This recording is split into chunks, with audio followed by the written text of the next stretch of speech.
Hello മക്കളെ, welcome back to CMS creations. നമ്മൾ നോക്കാൻ പോകുന്നത് SSLC 2024 ചോദിച്ചിട്ടുള്ള സർക്കിൾസ്, വൃത്തങ്ങൾ എന്ന് പറയുന്ന ചാപ്റ്ററിൽ ചോദിച്ചിട്ടുള്ള ചോദ്യങ്ങളും അതിൻ്റെ ഉത്തരങ്ങളാണ്. ഇപ്പോൾ ഈ കഴിഞ്ഞ 2024 എക്സാമിന് ചോദിച്ച ചോദ്യങ്ങളും അതിൻ്റെ ഉത്തരങ്ങളും. See the figure. If a circle is drawn with AB as diameter, what are the position of the points P and Q with respect to the circle? ചിത്രത്തിൽ AB വ്യാസമായി ഒരു വൃത്തം വരച്ചാൽ പി ക്യു എന്നീ ബിന്ദുക്കളുടെ സ്ഥാനം എവിടെയായിരിക്കും? AB വ്യാസമായിട്ടാണ് നമ്മൾ വരക്കുന്നതെങ്കിൽ 90 ഡിഗ്രി ആണെങ്കിൽ ഓൺ ദ സർക്കിൾ, 90-ൽ കൂടുതലാണെങ്കിൽ ഇൻസൈഡ് ദ സർക്കിൾ, 90-ൽ കുറവാണെന്നുണ്ടെങ്കിൽ ഔട്ട്സൈഡ് ദ സർക്കിൾ. ഇതാണ് നമ്മളുടെ തിയറി. സോ ക്യൂ എന്ന് പറയുന്നത് 80, അത് 90-ൽ കുറവാണ്, അപ്പോൾ അത് ഔട്ട്സൈഡ് ദ സർക്കിൾ ആയിരിക്കും. പി എന്ന് പറയുന്നത് 110, അത് ഗ്രേറ്റർ ദാൻ 90 ഡിഗ്രിയാണ്, സോ അത് ഇൻസൈഡ് ദ സർക്കിൾ ആയിരിക്കും. പി വൃത്തത്തിനകത്തായിരിക്കും, ക്യൂ വൃത്തത്തിന് പുറത്തായിരിക്കും. കാരണം ഞാൻ പറഞ്ഞു. ഓക്കെ, ക്യൂ എന്ന് പറയുന്നത് 90-ൽ കുറവാണ്. 90-ൽ കുറവ് വന്നു കഴിഞ്ഞാൽ വൃത്തത്തിന് പുറത്ത്, കൂടുതലായാൽ വൃത്തത്തിനകത്ത്. 90 ആയാൽ ഓൺ ദ സർക്കിൾ, വൃത്തത്തിൽ. Then next one, draw a rectangle of side 4 cm and 3 cm. Draw a square of the same area. വശങ്ങളുടെ നീളം 4 cm 3 cm ആയ ചതുരം വരക്കുക. തുല്യ പരപ്പളവുള്ള സമചതുരം വരക്കുക. അപ്പോൾ 4 3 ആയിട്ട് ആദ്യം ഒരു ചതുരം വരക്കണം. ഈ ചതുരത്തിൻ്റെ അതേ പരപ്പളവുള്ള ഒരു സമചതുരം വരക്കണം. നമ്മൾ ഇതിൻ്റെ മുമ്പത്തെ ചോദ്യങ്ങളിലൊക്കെ റിപ്പീറ്റ് ആയിട്ട് 2-3 വർഷത്തിലൊക്കെ നമ്മൾ എന്ത് ചെയ്താണ്. അപ്പോൾ ഈ വരക്കാനുള്ള സാധനം നിങ്ങൾ എന്ത് ചെയ്യുക, നന്നായിട്ട് വരച്ച് എന്ത് ചെയ്യുക, തയ്യാറാക്കിയിട്ട് വെക്കുക. ഓക്കെ, വരക്കുന്നത് കറക്റ്റ് നമ്മൾ ഒരു സ്കെയിൽ എങ്ങനെ വെക്കണം, എവിടെ നിന്ന് എടുക്കണം, എത്ര ലെങ്ത് എടുക്കണം, ഇതൊക്കെ നമ്മളിതിൽ കാണിക്കുന്നുണ്ട്. അപ്പോൾ നന്നായിട്ട് വീണ്ടും വീണ്ടും വരച്ച് എന്ത് ചെയ്യാം, പ്രാക്ടീസ് ചെയ്യുക. എന്നിട്ട് അതിനനുസരിച്ച് എന്ത് ചെയ്യാം, വർക്കൗട്ട് ചെയ്യുക. ഓക്കെ,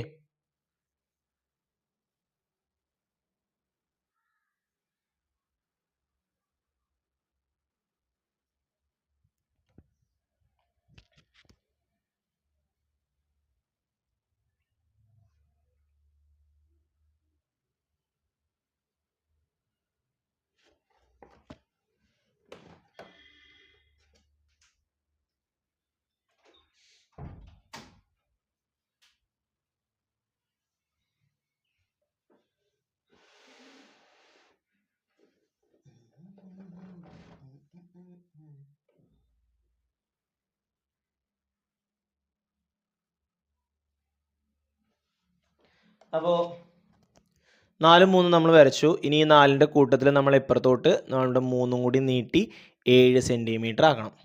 ഓക്കെ, 4ൻ്റെ കൂടെ 3 കൂടിയും കൂട്ടി 7 സെൻറ്റിമീറ്റർ ആക്കി.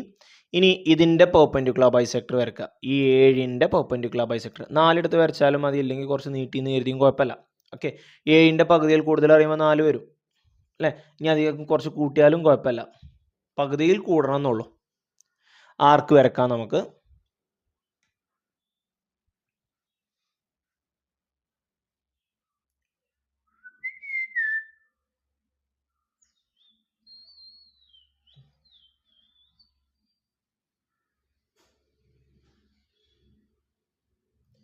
അപ്പോൾ നമ്മൾ ആർക്കുകൾ വരച്ചു. ഇനി ആർക്കുകൾ കൂട്ടിമുട്ടിയ പോയിന്റുകൾ തമ്മിൽ എന്ത് ചെയ്യുക, ജോയിൻ ചെയ്യുക. And that is our perpendicular bisector. അതാണ് നമ്മളുടെ ലംബ സമഭാജി.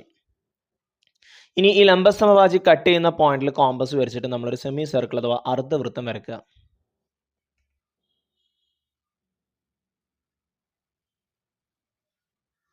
ഇനി നമ്മളുടെ 3 സെൻറ്റിമീറ്റർ നമ്മൾ ചതുരത്തിൻ്റെ വീതി ഉണ്ടല്ലോ, ബ്രെഡ്ത്ത്, അതിനെ സർക്കിളിലേക്ക് മുട്ടിക്കണം.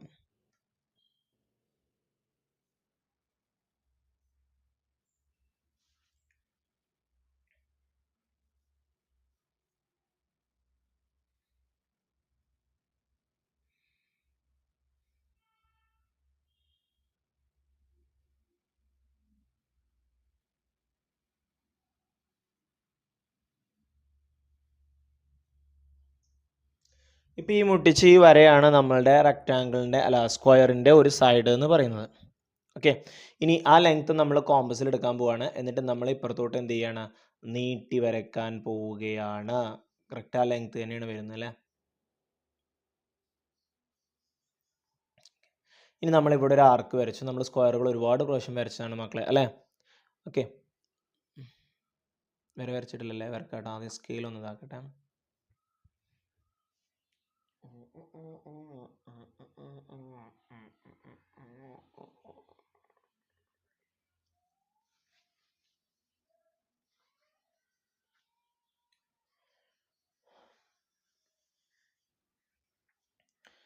ഇനി ആ സ്കെയിൽ നമ്മളവിടെ വെച്ചു, ആർക്ക് നമ്മൾ വരച്ചു. ഇനി നേരെ നമുക്ക് ആ ആർക്കിലേക്ക് കൂട്ടിമുട്ടിക്കാം.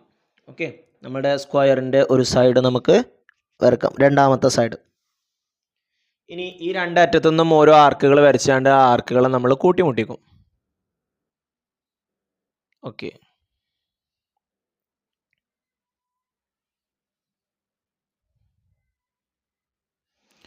ഇനി ഈ ആർക്കുകൾ കൂട്ടിമുട്ടിയ പോയിന്റിൽ നിന്ന് എന്ത് ചെയ്യുക, രണ്ടറ്റത്തേക്കും ലൈനുകൾ വരച്ചിട്ട് നമ്മൾ ആ സ്ക്വയർ അവിടെ കംപ്ലീറ്റ് ചെയ്യും.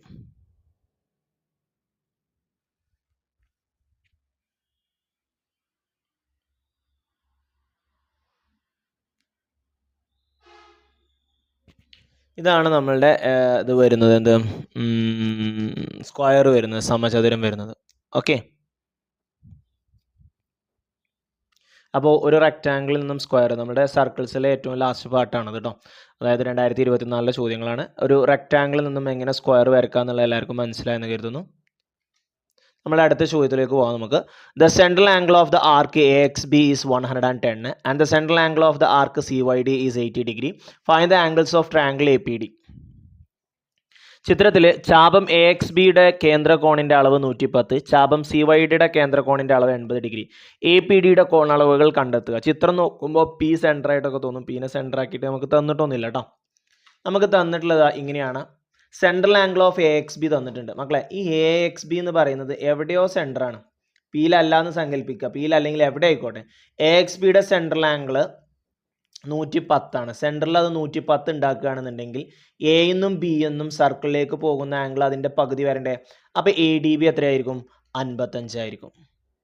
ഇനി ഡി വൈ സി സെൻറ്ററിൽ ഉണ്ടാക്കുന്ന ആംഗിളും തന്നിട്ടുണ്ട്. അത് എത്രയാണ്? 80. അപ്പോൾ ഡി വൈ സി, ഡി എന്നും സി എന്നും സർക്കിളിലേക്ക് പോകുന്ന ഈ ആംഗിൾ അത് 80ൻ്റെ പകുതി ആവണ്ടേ? 40. ഓക്കെ, അപ്പോൾ ഒന്ന് 55ഉം ഒന്ന് 40ഉം കിട്ടി. ഒരു ത്രികോണത്തിൻ്റെ 3 കോണുകൾ കൂട്ടിയാലും നമുക്ക് 180 കിട്ടും. ഇവിടെ 55 കിട്ടി, ഇവിടെ 40 കിട്ടി. അപ്പോൾ 55ഉം 40ഉം 95 കിട്ടി. ബാക്കി ഇനി എത്ര ഉണ്ടാവും? അതായിരിക്കും 85 നമുക്ക് ഇവിടെ കിട്ടും. ഓക്കെ, 180 55ഉം 40ഉം കൂട്ടി 95 മൈനസ് ചെയ്താൽ ബാക്കി 85 ഡിഗ്രി ഉണ്ടാവും. അപ്പോൾ എ പി ഡി എത്ര? 85. അപ്പോൾ 3 കോണ് കിട്ടിയില്ലേ? ഒന്ന് 55, ഒന്ന് 40, ഒന്ന് 85. Okay, C and D are points on the semicircle with AB as diameter. AB diameter ആണ്, വ്യാസാണ്. BDC 125 ആണ്, CD parallel to AB. CD ABക്ക് പാരലൽ ആണ്. Find the measures of. താഴെ തന്നിരിക്കുന്ന കോണുകൾ കാണാനുണ്ടോ? AB വ്യാസമായ അന്തർവൃത്തത്തിലെ ബിന്ദുക്കളാണ്. ഓക്കെ, എ ബി വ്യാസമായൊരു വൃത്തം തന്നിട്ടുണ്ട്. അന്തർവൃത്തം നിങ്ങൾ നോക്കണ്ട കേട്ടോ. എ ബി വ്യാസമായൊരു വൃത്തം, അന്തർവൃത്തം എന്നല്ല, എ ബി വ്യാസമായൊരു വൃത്തത്തിലെ ബിന്ദുക്കളാണ് സി ഡി എന്നിവ. ബി ഡി സി 125 എ ബിക്ക് സമാന്തരമാണ്. ഈ സി ഡി എന്ന് പറയുന്ന വരെയും എ ബി എന്ന് പറയുന്ന വരെയും സമാന്തരമാണ്. ഇത്രയും കാര്യങ്ങളാണ് നമുക്ക് തന്നിട്ടുള്ളത്. ആദ്യം നമുക്ക് ബി എ സി കാണണം. ബി എ സി ഈ ആംഗിൾ നോക്കിയേ. എയും ബിയും സിയും ഡിയും ഒക്കെ സർക്കിളിലെ കോണുകളാണ്. അപ്പോൾ എ ബി ഡി സി ഒരു സൈക്ലിക് ക്വാഡ്രിലാറ്ററലാണ്. സൈക്ലിക് ക്വാഡ്രിലാറ്ററാണെന്നുണ്ടെങ്കിൽ ഓപ്പോസിറ്റ് ആംഗിൾ കൂട്ടുമ്പോൾ എത്ര കിട്ടണം? 180 കിട്ടണം. ഓക്കെ, അപ്പോൾ ആംഗിൾ ബി എസ് സി എന്ന് പറയുന്നത് 180 മൈനസ് 125 ആയിരിക്കും. കാരണം അത് രണ്ടും കൂട്ടുമ്പോൾ 180 കിട്ടണം, 55 എന്ന് കിട്ടും. അപ്പോൾ ആംഗിൾ ബി എസ് സി എത്ര കിട്ടി? 55 കിട്ടി. ഇനി എ സി ബി ഈ ആംഗിൾ കാണണം. നോക്കിയേ, എ ബി ഡയമീറ്റർ ആണ്. അപ്പോൾ ഡയമീറ്ററിൻ്റെ അറ്റത്തുനിന്ന് സർക്കിൾ ടച്ച് ചെയ്ത് ഡയമീറ്ററിൻ്റെ രണ്ടാമത്തെ എൻഡിലോട്ട്. അപ്പോൾ ആ ആംഗിൾ എത്രയായിരിക്കും? 90 ഡിഗ്രി ആയിരിക്കും, അഥവാ അർദ്ധവൃത്തത്തിലെ കോണ്, ആംഗിൾ ഇൻ സെമി സർക്കിൾ. അടുത്തത് എ സി ഡി. ഇത് മുഴുവനായിട്ട് ഈ സി ഡിയും എ ബിയും പാരലാണെന്ന് പറഞ്ഞു. അങ്ങനെയാണെന്നുണ്ടെങ്കിൽ ഈ രണ്ട് കോണുകളും എന്തായിരിക്കും? സെയിം ആയിരിക്കും. ഇതിനെ നമുക്കൊരു ഐസോസെലസ് ട്രപ്പീസിയം എന്ന് വേണമെന്നുണ്ടെങ്കിൽ വേണ്ട, ഒരു മിനിറ്റ്.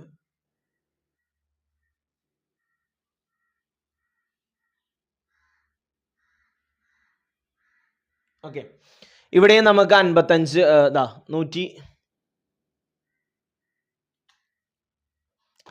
ഇവിടെ എ സി ഡി 125 കിട്ടും. പാരല അത് ഞാൻ എങ്ങനെ പറഞ്ഞുതരാം കേട്ടോ, ഒരു മിനിറ്റ്. ഇവിടെ 55 കിട്ടിയാലോ? ഇനി ഈ സി ഡിയും എ ബിയും പാരലൽ ആണെന്ന് പറഞ്ഞു. സി ഡി എ ബി എന്താണ്? പാരലൽ ആണ്. അതിനെ കട്ട് ചെയ്യുന്ന ലൈൻ അല്ലെങ്കിൽ അതിനെ ടച്ച് ചെയ്യുന്ന ലൈനാണ് എ സി. രണ്ട് പാരലൽ ലൈൻസിനെ ടച്ച് ചെയ്തുകൊണ്ട് ഒരു ലൈൻ ഉണ്ടെന്നുണ്ടെങ്കിൽ അൾട്ടർനേറ്റ് ഇൻറ്റീരിയർ ആംഗിൾ ഒരേ ഈ ലൈനിൻ്റെ ഒരേ സൈഡിലുള്ള കോണുകൾ കൂട്ടിയാൽ 180 കിട്ടും. അത് പാരലൽ ലൈൻസിൻ്റെ പ്രോപ്പർട്ടിയാണ്. രണ്ട് പാരലൽ ലൈൻസ് ഇങ്ങനെ പോകുന്നുണ്ടെങ്കിൽ ആ ലൈനിനെ കട്ട് ചെയ്തൊരു ലൈൻ ഉണ്ടെന്നുണ്ടെങ്കിൽ ഈ രണ്ട് ആംഗിൾ കൂട്ടിയാൽ 180 കിട്ടും. അപ്പോൾ 55ഉം എത്രയും കൂട്ടിയാൽ 180 കിട്ടുക. അത് ഇവിടെ ഉണ്ടതാ 125. അങ്ങനെ സി നമുക്ക് എന്താക്കിയിട്ട് എടുക്കാം? 125. എ സി ഡി നമുക്ക് 125 ആക്കിയിട്ട് എടുക്കാം. അടുത്ത് A B D. A B D ഇതാ ഇവിടെ 125 ആണെന്നുണ്ടെങ്കിൽ സി എന്ന് പറയുന്ന കോണ് 125 ആണെങ്കിൽ ബി എത്രയായിരിക്കും? 55 ആയിരിക്കും. ഓപ്പോസിറ്റ് ആംഗിൾ കൂട്ടുമ്പോൾ 180 കിട്ടണ്ടേ? ഓക്കെ. അപ്പോൾ ഇത്രയും ചോദ്യങ്ങളാണ് ഈ 6 വർഷങ്ങളിലെ സർക്കിൾസ് എന്ന് പറയുന്ന ചാപ്റ്ററിന് ചോദിച്ചിട്ടുള്ളത്. എല്ലാ വീഡിയോകളും ഒരു പ്ലേലിസ്റ്റ് ആക്കി SLC പ്രീവിയസ് ഇയർ ക്വസ്റ്റ്യൻ എന്ന് പറയുന്ന ഒരു പ്ലേലിസ്റ്റ് ആക്കിയിട്ട് നമ്മുടെ ചാനലിലുണ്ട്. അതിൻ്റെ ചാനലിൻ്റെ പ്ലേലിസ്റ്റിൻ്റെ ലിങ്ക് ഡിസ്ക്രിപ്ഷനിലുണ്ട്, എൻ്റെ സ്ക്രീനിലുണ്ട്. അപ്പോൾ അതൊക്കെ നോക്കുക, നന്നായിട്ട് പഠിക്കുക, നന്നായിട്ട് വർക്കൗട്ട് ചെയ്യുക. നമ്മുടെ ഫസ്റ്റ് ടെർമിനലും സെക്കൻഡ് ടെർമിനലും ടെക്സ്റ്റ് ബുക്കിലെ ചോദ്യങ്ങളുടെ ഒക്കെ പ്ലേലിസ്റ്റുകൾ നമ്മളുടെ ലിങ്കിലുണ്ട്, ഡിസ്ക്രിപ്ഷനിലും എൻ്റെ സ്ക്രീനിലൊക്കെ ഉണ്ട്. എല്ലാവരും അത് നോക്കിയിട്ട് നന്നായിട്ട് പഠിക്കുക, നല്ല മാർക്ക് കിട്ടട്ടെന്ന് ആശംസിക്കുന്നു. Wish you all the very best and thank you for watching this video.